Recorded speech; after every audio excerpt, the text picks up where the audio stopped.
여러분, 성령님은 우리가 예수를 믿을 때 이미 와 계십니다. 그리고 그리스도의 영이 우리가 예수 믿을 때 와 계십니다. 우리가 성령과 동행하며 살아갈 수 있도록 항상 주님은 우리와, 성령님 우리와 동행하십니다. 근데 성령님이 동행하면서도 깨닫지 못할 때가 있습니다. 그때가 언제냐면 내 인간적인 욕심에, 내 인간적인 뜻 때문에, 내 정욕 때문에, 이러한 인간적인 마음 때문에 성령의 음성을 듣지 못할 때가 많습니다. 그리고 우리의 죄악으로 인해서, 죄 때문에 성령의 음성을 듣지 못하고, 우리의 탐욕 때문에 성령의 음성을 듣지 못할 때가 많습니다. 제자들에게는 아직 완성의 단계가 이르지 않았습니다. 그러기에 제자들의 부족함이 있었습니다. 요한의 제자들이 자기의 제자들에게 기도를 가르쳤어요. 그리고 예수님의 제자들도 우리들에게도 기도를 가르쳐 달라고. 그때가 언제였냐면 예수님께서 기도하고 돌아오신 뒤에 제자가 얘기한 거예요. 그러면 2절 말씀 함께 보면 예수께서 이르시되 너희는 기도할 때 이렇게 하라. 어떻게 하라고요? 이렇게 하라. 아버지여, 이름이 거룩히 여김을 받으시오며 나라가 임하시오며 우리에게 날마다 일용할 양식을 주시옵고 우리가 우리에게 죄 지은 모든 사람을 용서하오니 우리의 죄도 사하여 주시옵고 우리를 시험에 들게 하지 마시옵소서 하라. 이 내용은 우리가 주님이 가르쳐 주신 주 기도의 내용입니다. 아버지여, 이름이 거룩하게 여김을 받으시오며, 거룩한 이름, 구별된 이름으로서 하나님께서 계십니다. 스스로 계신 자로 계셨는데 이 땅에 그 이름이 거룩하게 구별되게 계셨지만 인간 죄악된 세상에서는 이 이름에 대한 회복이 필요했습니다. 제자들에게, 많은 사람들에게 이 이름에 대한 회복이 이 땅에서 이루어져야 합니다.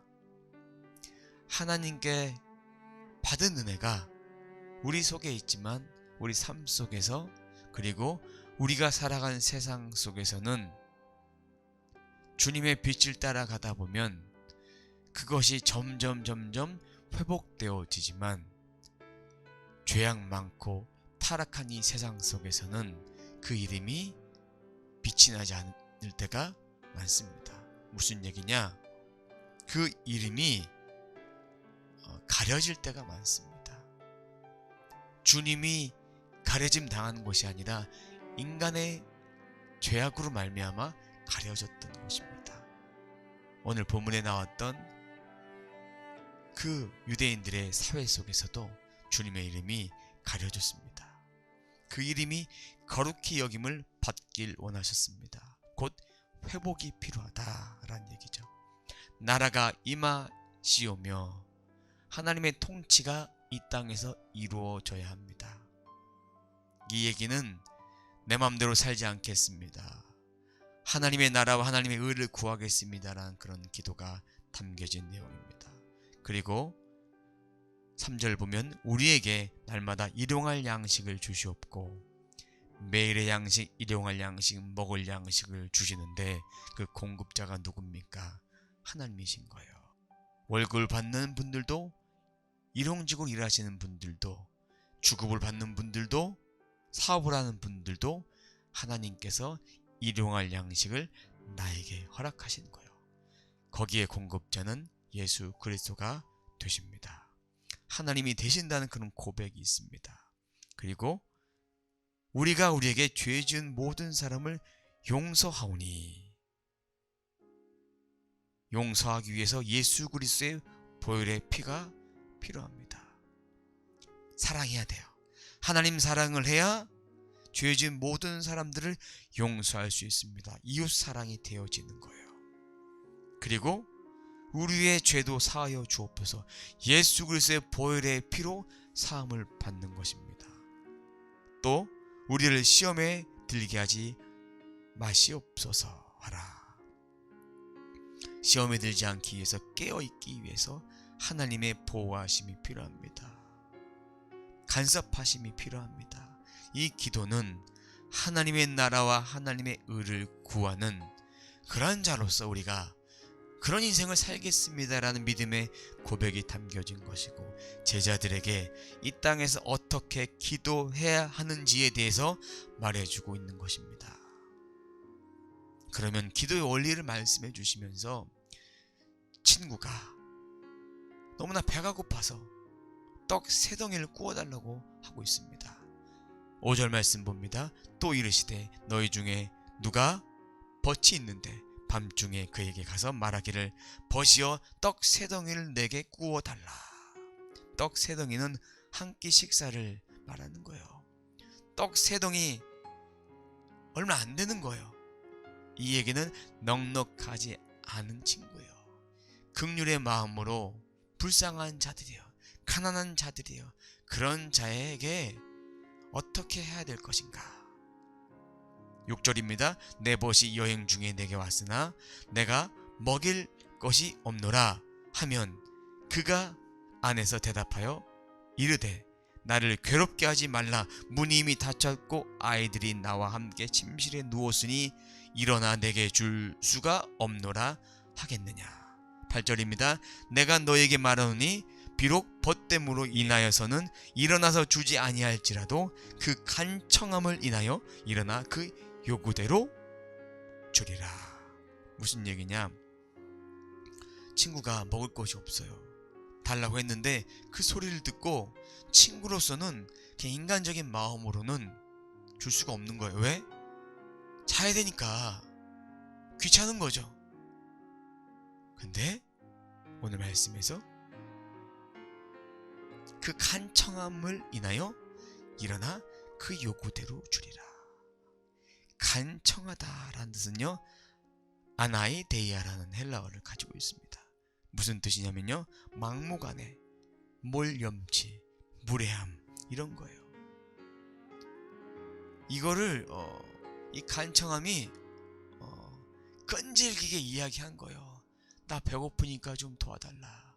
얼굴에 철판을 깔고 이야기하는 거예요.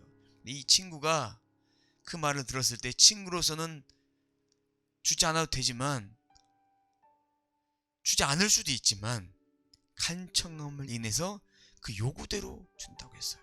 주님도 그렇게 기도할 때에 간청함을 가지고 끈질기게 기도할 때에 하나님 앞에 나와서 그런 기도가 내 목적을 이루는 기도가 아니라 정말 진실함으로 그 마음을 들여서 그렇게 기도를 드리면 하나님께서 그 긍휼함을 보시고 간청함을 보시고 들어주신다라는 것이에요.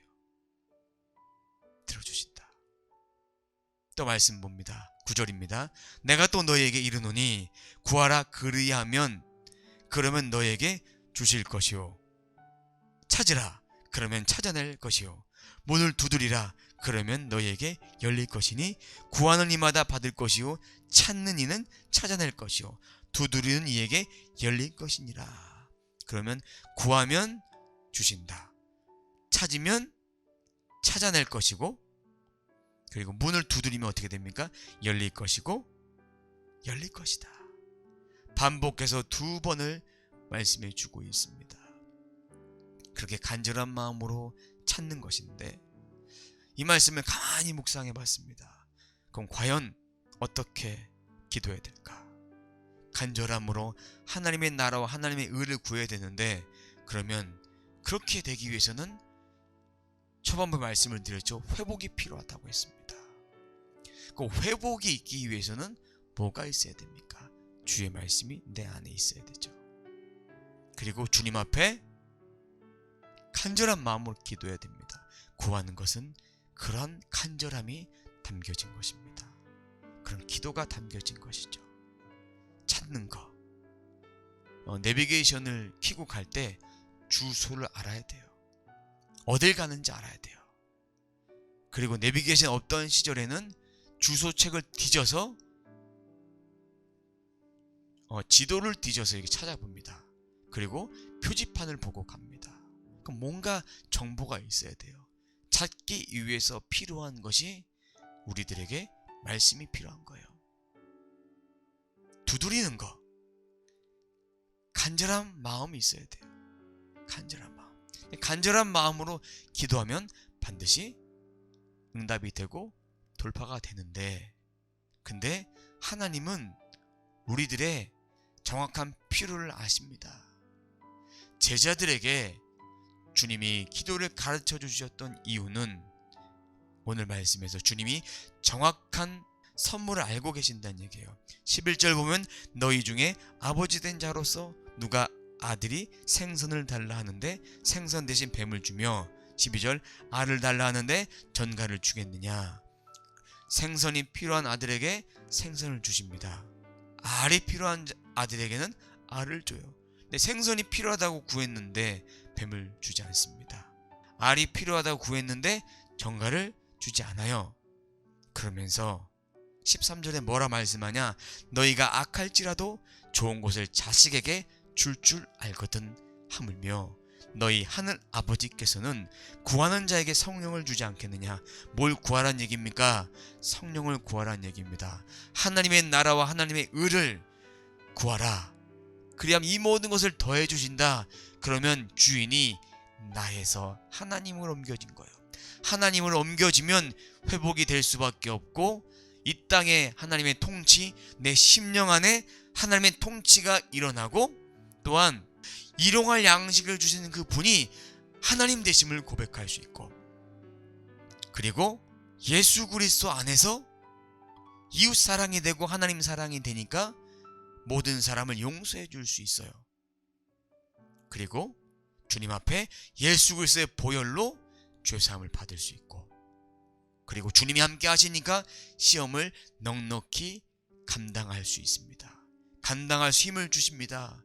넉넉히 이기고도 남을 힘을 주시는 것이에요. 시험을 안 받는다는 이야기가 아닙니다. 넉넉히 받을 수 있는 힘을 허락해 주신다. 그 말씀을 정리해 보면 하나님의 거룩하심은 회복입니다. 나라가 임함은 우리의 심령뿐만 아니라 이 땅에 하나님의 통치가 임하는 거예요. 양식, 공급자 되신 하나님을 의지하는 것입니다. 용서와 회개는 변화된 삶, 예수 그리스도의 피, 예수 그리스도의 보혈의 능력이 있는 것입니다. 시험을 통해서 이길 수 있는 것은 하나님이 도와주시니까 되는 거예요. 그러면 예수님이 도와주시니까 되니까 누가 눈동자같이 우리를 보호하고 계십니까? 주님이 우리를 눈동자같이, 중보자 되신 예수 그리스도께서 그렇게 보호하고 계시니까 시험을 당하지만 시험을 이길 수 있도록, 시험을 피하는 것이 아니라 이길 수 있도록 하시고, 그 시험이 주 안에 있으면 정말 큰 시험이라 할지라도 잔잔한 파도처럼 넘어갈 수 있는 거예요. 아시겠죠? 자, 진정으로 우리가 구해야 될 것은 주님이다. 예수 그리스도다. 그리스도의 영이신 성령, 보혜사하신 성령님을 우리는 구할 때 우리의 모든 것이 회복이 됩니다. 그러면 주님 가르쳐 주신 기도를 통해서 우리의 삶이 매일 삶 가운데 그렇게 고백을 하는 거예요. 매일 삶 가운데. 아버지여, 이름이 거룩히 여김을 받으시오며 나라가 임하시오며 우리에게 날마다 일용할 양식을 주시옵고 우리가 우리에게 죄 지은 모든 사람을 용서하오니 우리의 죄도 사하여 주시옵고 우리를 시험에 들게 하지 마시옵소서 하라. 이 기도가 온전히 올려지면 우리의 믿음이 하나님께 향하게 되고 우리의 기도가 주님께 향하게 되면 더해 주시는 거예요. 성령을 구하면 더해 주시는 거예요. 자, 오늘 말씀을 묵상하면서 4가지 질문을 제가 한번 제시합니다. 첫 번째입니다. 하나님의 거룩하심을 회복하는 삶을 살아가고 있는가? 진짜 내가 내 삶 가운데 그 이름이 회복되는 삶을 살고 있나? 주님으로 인해 회복되고 있는가 우리는 묵상해야 합니다. 두 번째, 하나님의 나라를 위해 나의 영혼을 위해 무엇을 하고 있는가? 앉아있는지, 깨어서 기도하는지, 깨어서 말씀 앞에 엎드리는지 우리의 자신을 보아야 합니다. 세 번째입니다. 하나님을 우리의 일용할 양식의 공급자 되심을 인정하고 있는가? 주인이 바뀐 거예요. 주인이 하나님이란 얘기예요. 내가 한다는 얘기가 아닙니다. 네 번째, 마지막입니다. 날마다 회개하며 변화된 삶과 시험을 이기는 삶이 되기 위해서 성령님의 임재를 구하며 살고 있는가? 중요합니다. 이러한 삶을 살아야 돼요. 이렇게 네 가지 질문이 오늘 말씀을 요약해 놓은 것 같은 질문이 될 것입니다. 그럼 이러한 삶을 우리가 매일 한 바퀴씩 도는 거예요. 그러다 보면 우리의 삶이 성화되어지고 주님 닮아갈 수 있는 삶을 살게 됩니다. 구하면 주십니다. 찾으면 찾아낼 수 있습니다. 두드리면 열립니다. 딱 필요한 것, 구해야 될 것들 성령은 주십니다. 근데 구할 때 간절함으로, 아나이데이아, 막무가내 몰염지 무례함, 간청함으로 진정으로 그렇게 구해야 된다는 것이죠. 우리의 소원을 이렇게 간청하라는 것이 아니라 하나님의 뜻을 먼저 구하면, 그리고 그 나중에 구해도 된다라는 얘기죠. 우선순위가 결여되면 아무리 구해도 응답되지 않습니다. 하나님 안에 있을 때 응답된다라는 것들을 기억하셨으면 좋겠습니다. 그래서 오늘 말씀을 통해서 여러분과 제가 이 말씀을 묵상함을 통해서 하나님의 음성을 듣고 살아가는 저와 여러분의 삶이 되길